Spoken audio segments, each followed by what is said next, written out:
direction le Morbihan maintenant, pour accueillir le groupe des ados de la Quévren Alvray. Si le Bagad est né dans les années 50, c'est 30 ans plus tard que fut créé le groupe de danse associé, formant ainsi la Quévren. Et comme dans tous les grands ensembles, on retrouve plusieurs écoles, tant en musique avec le Bagadik et le Bagadigan, qu'en danse avec le cercle enfant et le cercle ado. Ce sont ces derniers que nous retrouvons maintenant pour présenter leurs costumes.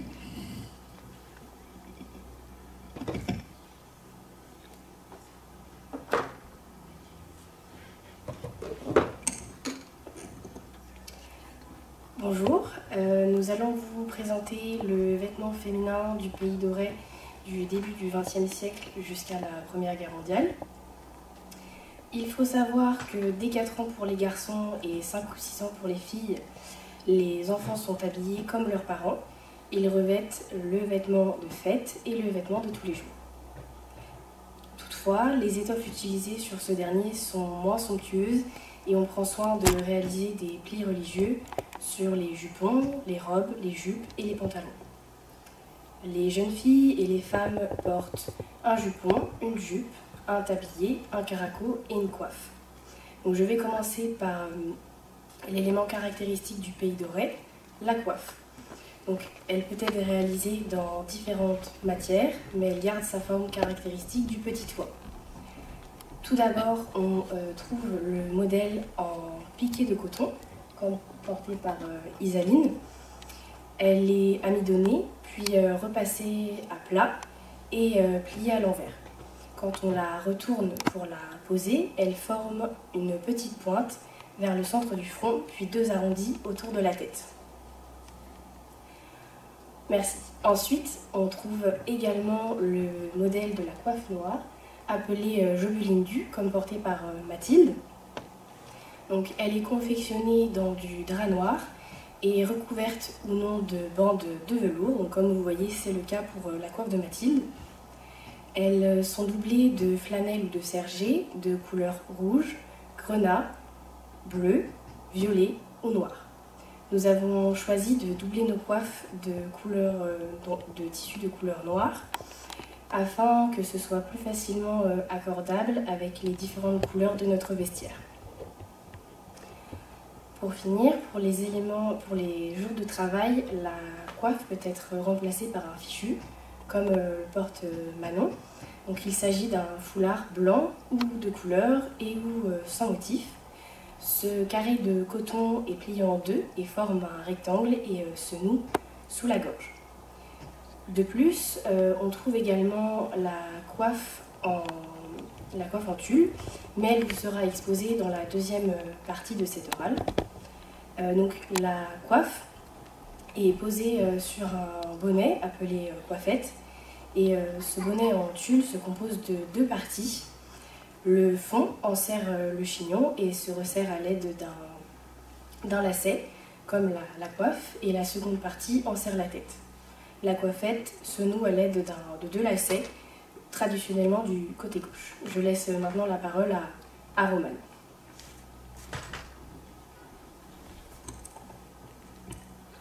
Donc nous allons commencer par le chemisier. Donc il est en coton. Il a des couleurs et des motifs qui sont variés. Donc on peut retrouver des motifs à fleurs, à pois et à rayures. Donc il existe différents types de cols. Il y a les cols Claudine, les cols arrondis, ainsi que les cols carrés. Donc ils sont ouverts sur le devant et se ferment par des boutonnières. Donc ils peuvent être ornés de plis horizontaux sur le plastron, donc sur le haut de chemisier, à l'avant et à l'arrière. Et les manches peuvent être ornées de plis religieux, ce qui permet donc de les raccourcir. Donc nous allons passer maintenant à la jupe. Donc la jupe est en drap de laine. Donc elle peut être de différentes couleurs, notamment marron, vert, noir. Pour le jupon, donc il peut être en chanvre, en laine, en lin ainsi qu'en coton. Donc il peut être ainsi de différentes couleurs, notamment beige, rouge, marron.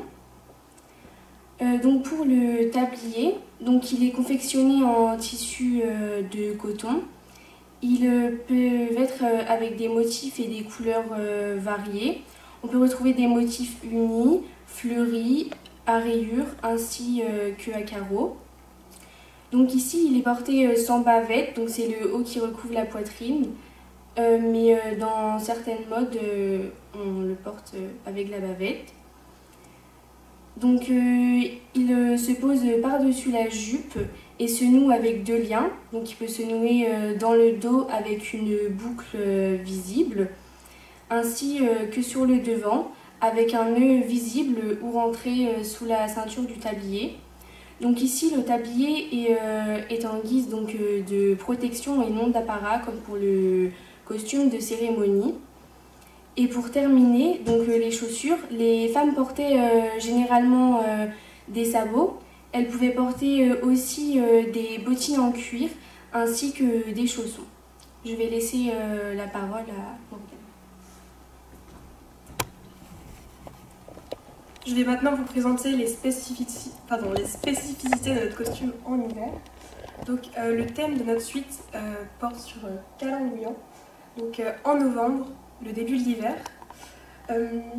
Donc les femmes à cette période de l'année pouvaient porter des chaussettes en laine, donc pour avoir plus chaud justement dans le bas du corps au niveau des pieds.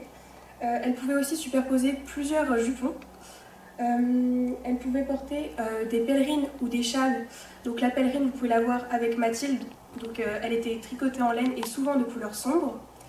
Le châle avec Isaline est une étoffe rectangulaire ou triangulaire qui était nouée à l'avant du caraco. Les femmes pouvaient aussi porter des longues chemises en lin ou en chanvre sous leur caraco ou leur chemisier. Et cette année, nous avons aussi décidé de travailler sur le sac en toile de jute, donc avec Madjuna, donc qui était plié en 2 puis posé sur la tête des femmes pour les protéger en été du soleil et en hiver des intempéries. Les femmes pouvaient aussi porter des manchettes tricotées en laine et vous pouvez donc le voir avec Manon. Je vais maintenant laisser la parole à Awen. Donc maintenant nous allons vous présenter la question que nous avons choisie à partir des questions imposées. Donc, nous avons choisi de vous présenter la coiffe et la pose de coiffe, la coiffure pardon et la pose de coiffe. Donc pour la coiffure, tout d'abord on commence par faire une raie au milieu et on se base sur le nez. Ensuite on vient faire une raie perpendiculaire à celle-ci qui doit terminer derrière les oreilles. Et on laisse les mèches de côté, on vient s'occuper du chignon. Donc pour savoir où positionner le chignon, on vient mettre la main droite à plat sur le dessus de la tête et le chignon terminé doit se trouver en dessous de la main.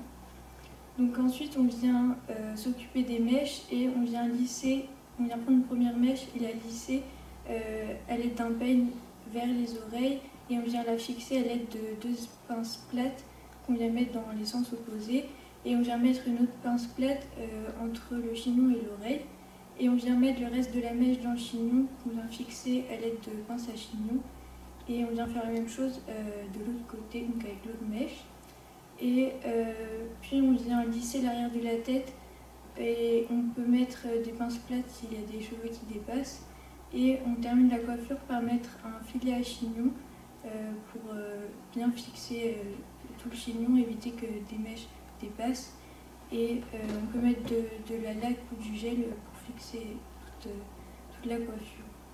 Donc maintenant nous allons vous présenter la pose de coiffe.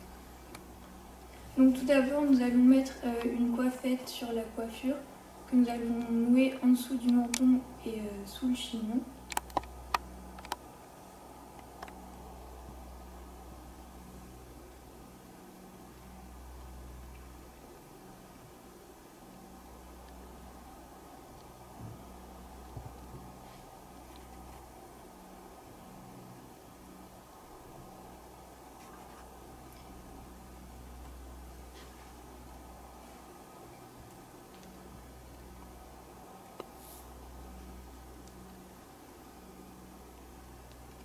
Puis nous allons prendre une coiffe préalablement amidonnée à l'aide de 2 couches d'amidon cuit puis repassé, et on vient la mettre à l'envers pour faire le pli du milieu de la coiffe.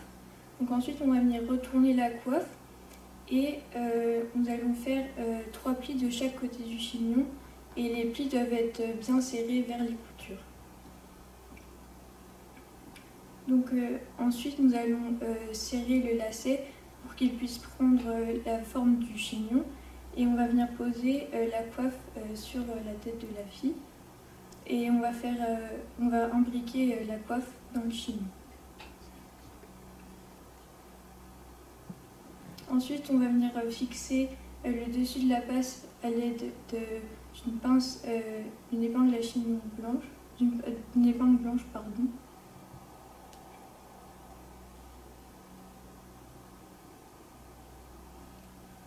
Et on va venir mettre une autre épingle, une autre pince, épingle blanche, pardon, dans le chignon.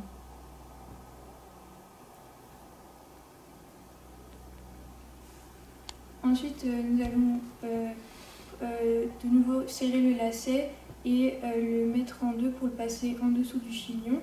Et on va venir le fixer à l'aide de 2 autres épingles blanches. Et donc le lacet doit former un rectangle, et les coins du rectangle doivent être en alignement avec les coutures. Donc ensuite, nous allons replier l'avant de la passe.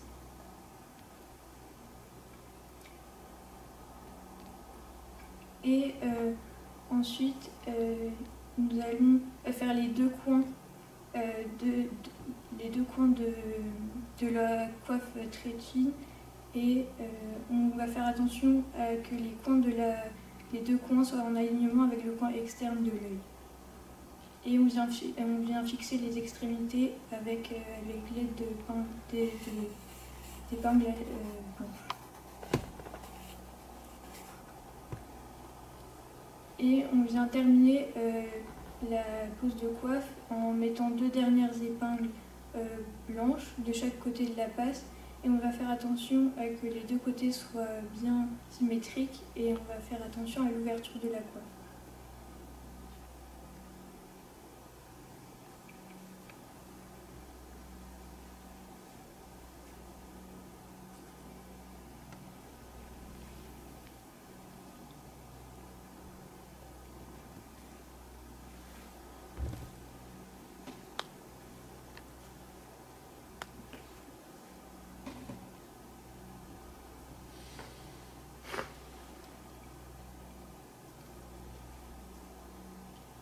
Donc nous pouvons voir sur l'ombre la coiffe totalement montée.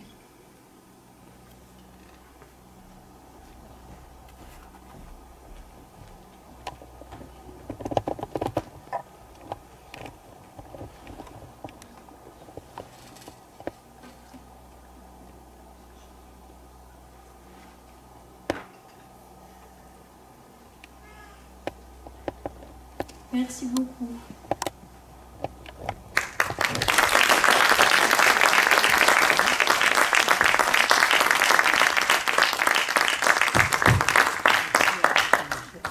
J'ai une petite question, merci pour votre présentation. J'ai une petite question, c'est le chrono que je cherche tout simplement. Vous êtes dans les temps, il n'y a pas de souci. Les bouts des manches semble être en velours, si je ne me trompe pas. C'est de la laine, on voit pas en fait. C'est les manchettes en laine. Donc elles sont par-dessus. Par-dessous. Est-ce qu'on peut voir? C'est possible, comment c'est foutu? Ah voilà.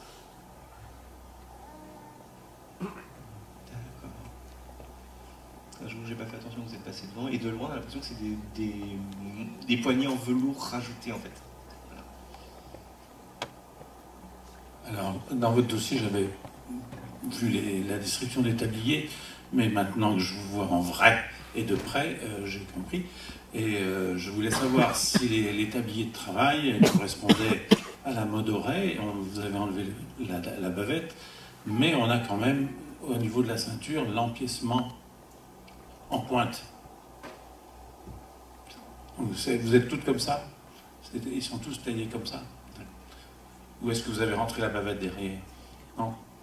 On a rentré la bavette par question de praticité aussi. Oui, parce que ça sert à autre chose. Donc oui, on a rentré la bavette. D'accord. Parce que les tabliers comme on porte pouvaient aussi être utilisés sur les robes, mais dans les costumes aussi. D'accord. Merci. Vous êtes bien doré, ça va. Alors moi je voulais juste savoir si vous participez à la commission costume pour préparer en fait tous vos costumes, enfin, sur les choix des tenues, sur le repassage de coiffe, ou si vous savez repasser votre coiffe par exemple. Ou...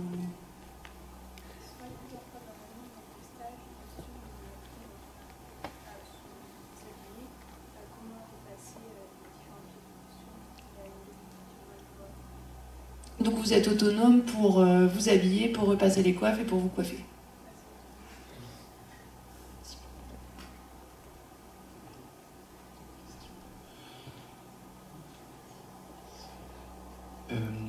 Alors là, vous avez fait ce choix, le choix des couleurs, c'est vous qui avez fait ce choix, ou est-ce que vous avez été très inspiré par des adultes présents dans la salle? Non, après, ce choix de couleur, en fait, c'est lié à quoi? C'est votre envie, vous, de porter ce type de couleur, ou on vous l'a imposé? Donc voilà, c'est un peu d'essayer de comprendre comment vous arrivez à ce choix, en fait. Vous avez le droit de dire que c'est pas vous qui avez choisi, hein, ça.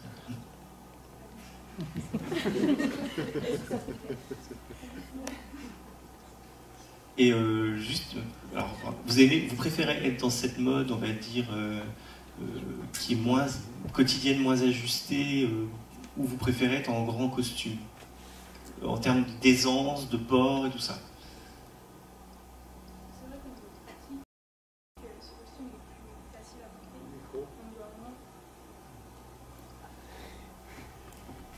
moins faire attention quand on porte parce qu'on a moins de dentelle, on n'a pas de velours. Donc c'est vrai qu'il est plus facile à porter tous les jours, même en groupe. Vous avez entendu les adultes? Merci à vous. Vous avez le droit d'applaudir derrière.